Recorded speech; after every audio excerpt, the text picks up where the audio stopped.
논술 전형이 공교육 정상화에 기여할 수 있기 위해서 어떤 노력을 더 기울일 수 있습니까? 자, 이 질문은 사실은 논술 전형은 공교육 내에서 대비가 잘 되지 않는다라는 전제를 가지고 있습니다. 즉 대학 입장에서도 이런 논술 교육은 공교육에서만은 준비할 수 없다라는 걸 알고 계신 거예요. 그 구체적인 사례를 좀 훑어볼 텐데요.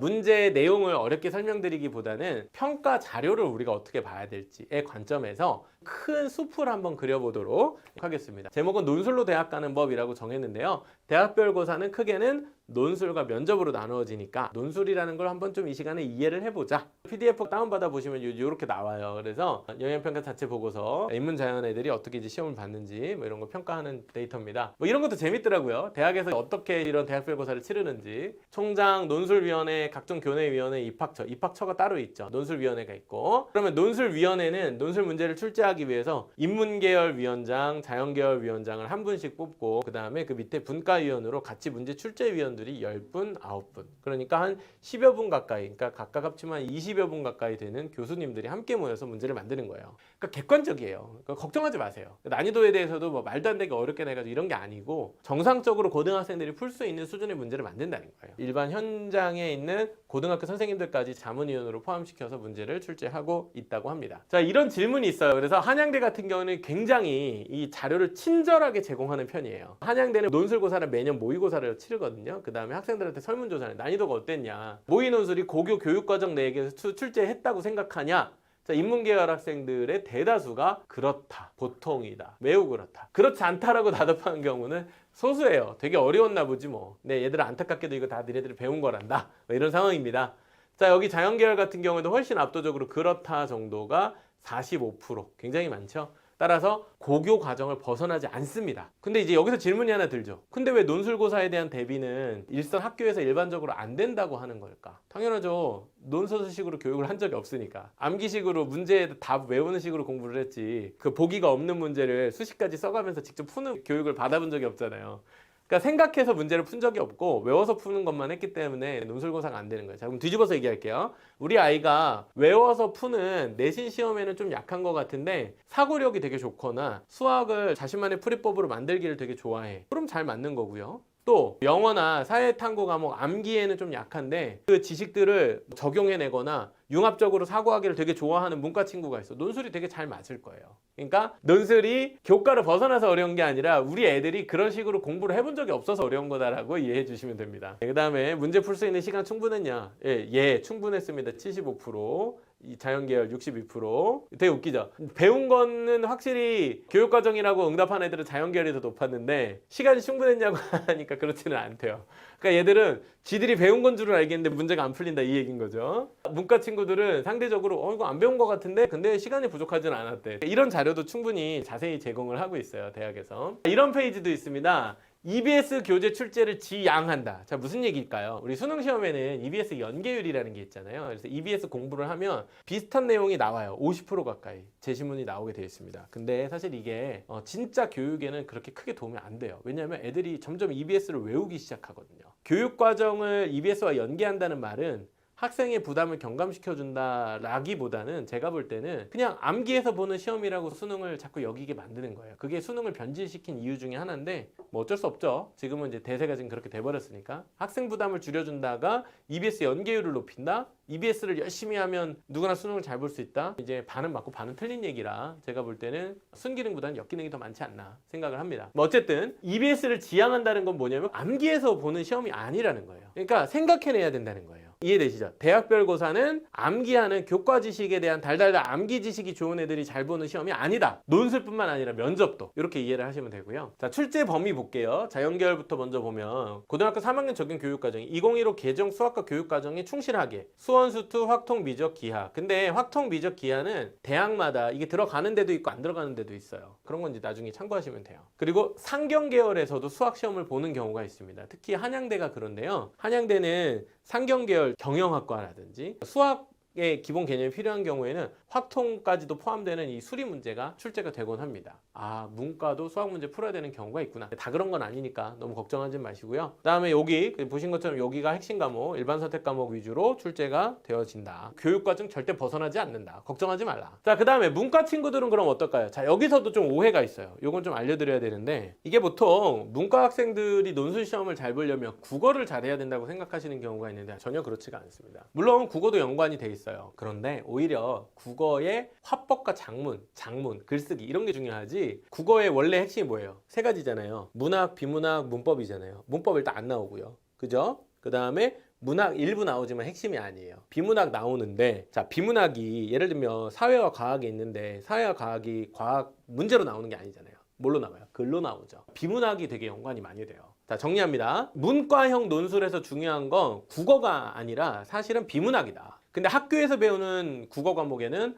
문학과 문법이 포함되지 비문학이 들어가는 게 아니잖아요. 비문학은 오히려 언제 배워요? 탐구 과목에서 배우죠. 그래서 여기 탐구가 되게 중요합니다. 그래서 문과형 논술을 잘 보기 위해서는 문학에 대한 감상 능력도 물론 필요는 하지만 문학 지문도 나와요. 근데 그게 보통 핵심 주제가 안 되고 사회과 과목이 되게 중요해요. 도덕하고 사회. 우리가 흔히 생활과 윤리 아니면은 여기 나오지만 사회문화, 이 두 개 과목이 굉장히 중요합니다. 따라서 생활과 윤리, 사회문화 같은 과목에 강점을 가지고 있는 학생들, 탐구 과목 좋아하는 학생들이 논술 치르기 굉장히 좋은 거예요. 국어가 아니라는 얘기를 해드린 거예요. 문과 논술 시험의 핵심은 국어가 아니다. 탐구를 잘해야 된다. 그럼 국어 안 나오냐? 나오죠. 이게 다 나와요. 국어와 사회과 과목이 모두 나오고, 심지어 어떤 일부 학교들에서는 자연과학 제시문이 등장하기도 한다. 그러니까 융합적인 능력을 물어본다는 거죠. 그런 의미에서 아까 설명을 또 미처 못 드렸는데, 자연계열 같은 경우에 한양대는 수리 논술 문제에 수학 문제만 나오는데 과학 문제가 나오는 학교들이 또 있어요. 자연계열 논술 문제에 과학 문제 나오는 경우가 대표적으로 연세대입니다. 연세대는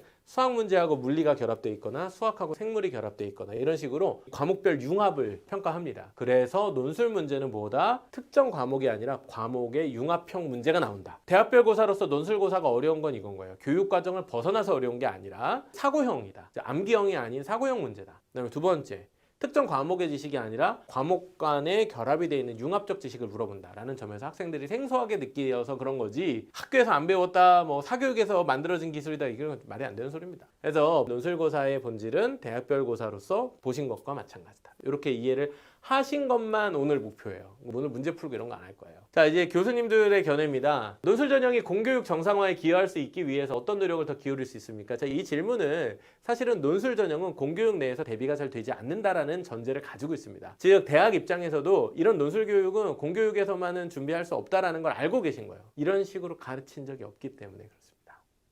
교과 융합형으로 가르친 적이 없고 논서수식 교육을 한 적이 없으니까 우리 애들이 논술 문제 못 풀지라고 하는 걸 대학 교수님들도 아신다는 거예요.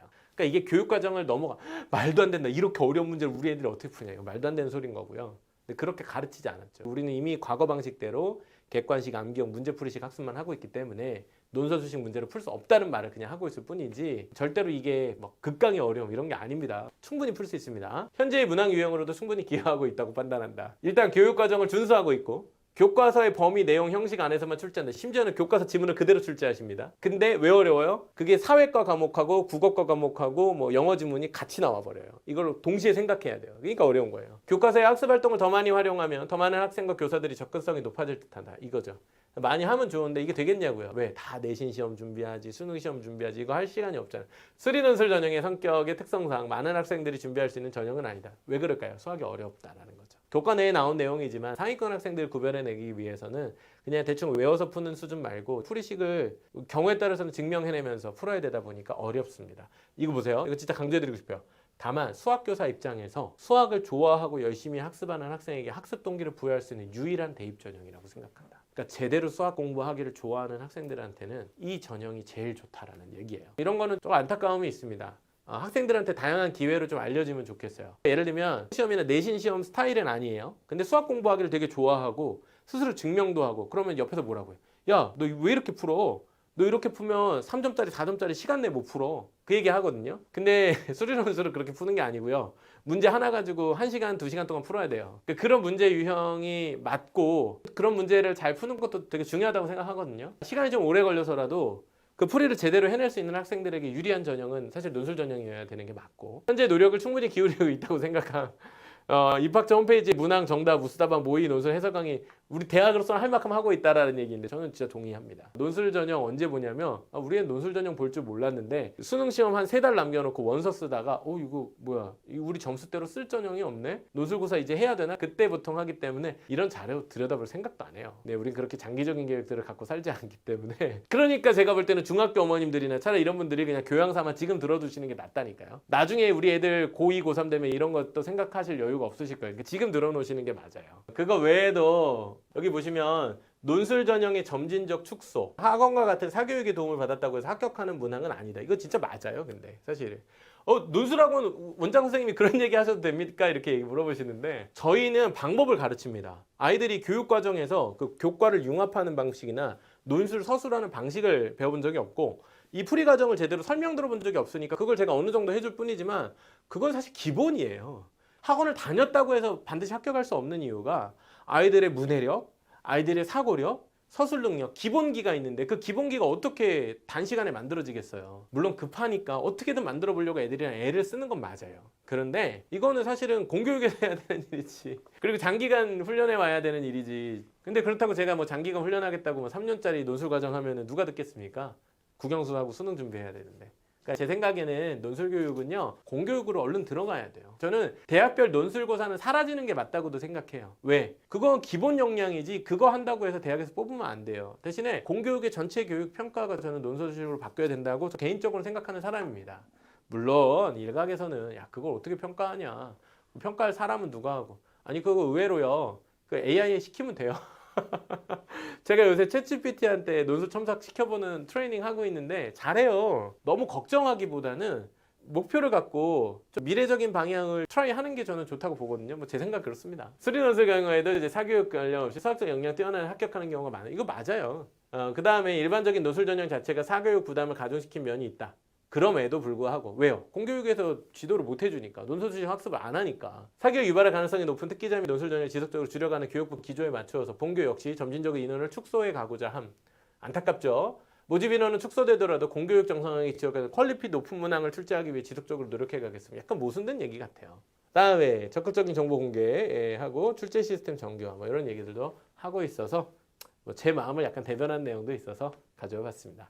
실제로 학교에서 이렇게 평가한다 이렇게 하니까요 선행학생 영향평가 꼭 기억하셔서 논술고사 관심이 있는 분들 꼭 준비하시고 우리 자녀들이 지금 말씀드린 것처럼 암기식 이런 거에는 조금 약하지만은 사고하기 좋아하고 융합형으로 공부하기 좋아하는 친구들, 또 수학 문제도 막 속도전으로 엄청 잘하는 애가 있는가 하면 좀 깊이 생각은 좀 느리지만 제대로 풀어내는 애들, 논술 전형으로 의대 갈 수 있는 전형 굉장히 많습니다. 한양대도 의대 논술 전형이 있어요. 논술 전형이 의대에 굉장히 많이 있기 때문에 현실적으로 중요한 전형이기도 합니다.